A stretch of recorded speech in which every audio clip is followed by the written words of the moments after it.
pumped. This is Lifestyle Locker Radio, the Race to 100, episode 6. And as usual, I do like to start off these shows with a motivational, inspirational, positive, fun quote. And this one is actually from Dr. Seuss, of all people. So get this. This is it. Sometimes you will never know the value of a moment until it becomes a memory. And why is that important? We have to live in the now. You've heard the term, or maybe heard someone say, a mentor, a friend, maybe me, present time consciousness is so important. And me personally as a chiropractor, present time consciousness is huge. Being with that patient when you're with the patient, being so in tune with where you are that you're not thinking about something else, that you are 100% with that person when you're there. And that should go with everything in your life. That should go with your training. That should go with your family. That should go with even when you're doing stuff with a pet, right? Give them your attention. You know, all too often, during my runs, I'll see people walking their dogs with their heads stuck in their phone. This blows my mind. You have this amazing pet that loves you unconditionally. And what are you doing? You're walking it, giving it exercise, but you're giving it zero attention. Right? You're stuck in your phone, probably scrolling on a social media feed, which is really not of value to you because you're probably hurting your neck and your posture as we go. But nonetheless, present time consciousness. I do love that Dr. Seuss quote. So this past week, this was a fun one. First week back after shark diving in the Bahamas with my beautiful wife, Meredith. Not to mention that we got to hang out on the beach quite a bit, relax, have some tropical drinks, which I don't normally do. Thank God they are loaded with sugar. So besides the alcohol, I'm not a nap person, but it made me take naps. And so where we'll go from this is into the training week. So I come back and I decided, what am I going to do? I didn't really plan so much, but I planned a little. I said, I'm going to do Murph the first day back. So I ended up doing Murph both Tuesday and Thursday, and I modified Murph both times. So get this. So the first one, I did a 2-mile run before and after. So Murph, just as a review for those of you that may or may not remember or know what it even is, and that's all right. Murph is a 1-mile run. It's 100 pull-ups, 200 push-ups, 300 air squats, and then finishing with another mile run. And you can do those, it depends on who you listen to or who's prescribing this exercise.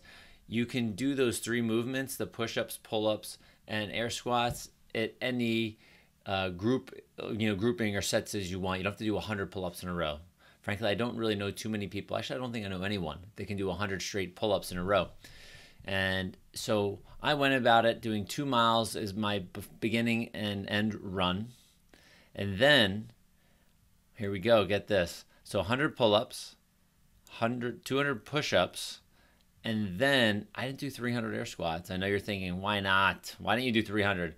I decided to do 200 goblet squats with a 32-pound kettlebell just to push the limits, right? So I put a lot of time, energy into that one. And it was brutal. It was brutal. Getting my body back to getting it back into the movement that I haven't been doing in a while. Holy cow. It was pretty darn tough. So I'm just opening up my Google Keep here. This is where I keep a lot of my notes for my training. And the second modded Murph I did, right? So this was Thursday. I want to make sure I get it right. So the second modded Murph I did, and get this, so the first Murph with 100 pull-ups, I was doing them in sets of 10s and 20 push-ups and then 20 goblet squats. I did not break any of my 10 pull-ups. And I'm not doing a kipping pull-up, which is traditionally in CrossFit. I'm doing a strict pull-up. Maybe a little help with my knees at the end of a couple of the last sets, but I'm not swinging and getting a lot of full body movement in. So it's a strict pull-up, mostly. Don't hate. It's mostly strict, right? So the second Murph was on the 15th, which was another modded Murph. So it was a 3.26 mile run outdoor. So the first one was indoor on a tread. This was outdoor, so 3.26 mile outdoor in heat and humidity.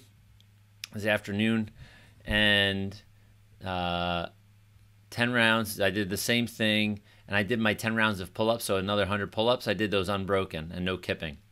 20 pull-ups, and then instead of 300 air squats, I know I didn't do 300 air squats, don't pick on me. I did 200 24-inch box jumps. And what I want to share with box jumps, what I get to see in my gym, I've seen it in most of the gyms I've ever been to, minus CrossFit gyms, because they're pretty strict on how they teach you how to do these.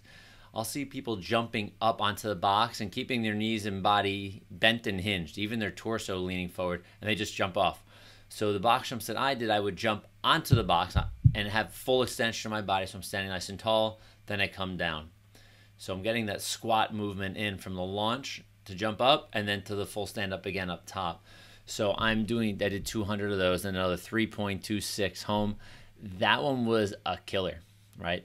Man, I tell you what, and what I'm finding out about myself that when I know the run or know the training's ending, my brain's like, you know what, you can just quit early. Just quit early.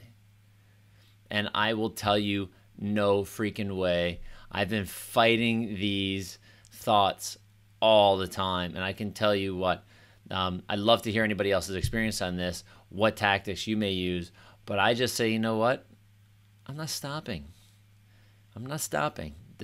I got to do this. This is what I'm set out to do. I got this race coming up. I got this 100-miler coming up.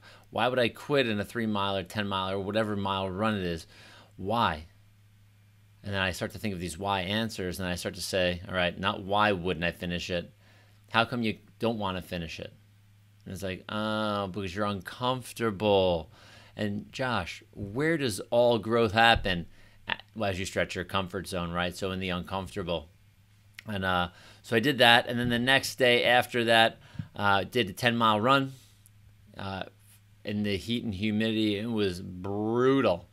That was on Friday, 10-mile run on Friday. And get this, I didn't train Saturday. I'm like, I'm going to do a big run on Sunday, so let me just take Saturday off. I've pushed myself. My body was really sore. To give you an idea, I mean, squatting and bending and moving around in my office. After the runs, no, I'm not really that bad. But after the weight training or the training, like the Murph workouts that I did, I was really sore, more in my lower body than my upper body. So bending and squatting and twisting and moving, all those things are like, wow, okay. I have glutes, I have hamstrings, I have quads, my calves are sore.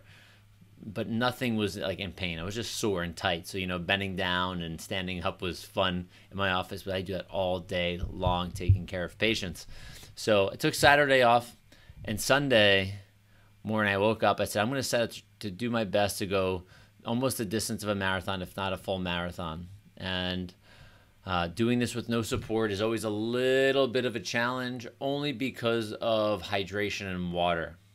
And when I woke up, it was like, it wasn't too hot, it was about 80 degrees, and it was muggy and swampy. I mean, I could almost swim through the water that was in the air. It wasn't raining, but it was like that type, when you walk outside, your skin's already a little wet before you even start exercising. So I get out and start figuring out my run. Like, so late that night before, to give you an idea. So Saturday night, I'm like getting nervous, like, wow, this is gonna be the biggest training run of my training so far. I'm pushing beyond my 17 miles, which was my previous long run, which felt great. I'm going, okay, what am I gonna do? Am I gonna make that marathon? Am I gonna make it 20 miles? Am I gonna do an 18? And I didn't set a target, which may be good or bad, but I'm like, I'm gonna just, and I've said this before, I am not the best with guessing distance. So I have an idea of where I'm going, and then I'm guessing the distance, going, okay, it might be 17, and I could always run past my house on the way back. So what I did, I hit a bunch of different towns. So I live in Rockland County, New York, for those of you that are listening that are up here. So I ran, I'll give you an idea. So I ran down New Hempstead Road. I ran from New City and hit the main drag, which is 304. Hook a left and ran all the way to Route 9W, which ends up being in Congers, New York. So I run to Congers, New York, take a right on 9W, all the way down to Rockland Lake State Park. They have an outer loop, which is about 3.6 miles. So I do a full outer loop. And then they have the backside, which is, I believe, called Hook Mountain, where you can go down past a ranger station and walk all the way to Nyack along the Hudson River, like almost literally at that elevation of the water. Beautiful. So you can see the Tappan Zee Bridge. But also, which most people don't do or maybe don't know, but it's a little more challenging, there's a 3.7, I think, or 3.5 mile trail, that a U-turn that runs to Haverstraw, New York. And this doesn't run only along the water. This has a lot of up and downs, twists and turns. It's a little more like an urban hike, really. But you're in the woods, but a lot of it's paved and hard packed. So it's really not too hard of a trail run if you want to think of it as that. But it's good. It's 3.5 miles each way, so it's great for walking or running. So I run all the way to Haverstraw, run back to where my start point was, which was along the Hudson River, and ran all the way to Nyack. And at this point, I had finished my 2 liters of hydrated water, right? So when I say hydrated water, what I mean is it's been like jacked up. So I had 2 tabs of Nuun, N-U-U-N, in there. And I had also been taking a couple of my salt tablets that are made by GU, my electrolyte tabs. Did that, and then, got to Nyack State Park. So I hit New City, Congers, Haverstraw. Now I'm in Nyack. I'm like, I don't know, 17, 18, 19 miles in or something like that.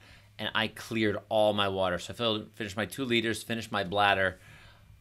And I was thirsty. I mean, I was sweating. I mean, you could have wrung out every drip of clothing I had on, including my socks, right? Like, that's how sweaty I was. I know it sounds gross, but just to give you a reality check. And so I get to the state park, and I'm praying that there were water fountains that were working. So I was able to fill up this little extra bladder that I had, which I believe is about 12 ounces, 16 ounces. I don't know exactly. A little one, like that sits on my chest of my race vest. Fill it up, chug the whole thing, fill it up again, put it in my vest, start running again. And I start running and walking, and like I'm feeling it at this point. I'm almost feeling dehydrated. And I know it sounds crazy, but after almost 20 miles, feeling dehydrated, and you drank almost a gallon of water at this point, close to, not good, right? And that's even with electrolytes. So I started to have little bits of cramping as I got to mile 19, 20, and I'm running along, I believe it's Main Street in Nyack, and I know I have a lot of patients and a lot of people that I know, people that I've interviewed, ride road bikes, and they end up going into Nyack, and a lot of them will end up at the Runcible Spoon, which is a coffee shop, and will end up, other places in Nyack, but that's a pretty popular place. So I said, let me see if I can at least make it there, running or walking, and I'll make a phone call so I can get picked up. So I get there, and I just had to walk. I think I walked my last mile and a half. You can check on Strava. I don't remember what it was, but it was slow. I was feeling it. I was sweating, dripping, finished my water, was getting picked up at the Runcible Spoon. I went in, checked out to see if I saw anybody that I knew, patients, friends, people that I've interviewed. Nobody was there. Got myself an iced coffee, and I got myself more water, as you can imagine, chugging cups and cups of water. And that was my day. So the longest training run today was 21 miles, which was great, and I did it under really hard circumstances as far as weather goes. And that was early in the morning. I think I had started out at 6 a.m., so I ran with a headlamp to give you an idea for the first about almost hour. And I believe we're going to be pushing harder for the following week, so you just make sure you're tracking everything on my Facebook Lives, on social media, and you will see where and what I am up to. So, all right, everyone. That is the Race 100 episode 6. That was my week. It was crazy. It was fun. And not to mention, right after that 21-mile run, I went to one of my wife's family's baptism, and I ate something I don't normally eat on a regular basis, which is grain. I was hungry because I ran. To give you an idea, I ran the 21 miles fasted. All right. I had a snack almost at 3/4 of the way through. But most of that run was fasted, and I needed fuel. So I got home, showered, and I had to clean myself up, get dressed, and head out to a baptism and hang out at church for a little bit, and then go to lunch at an Italian restaurant, which happens to be very good.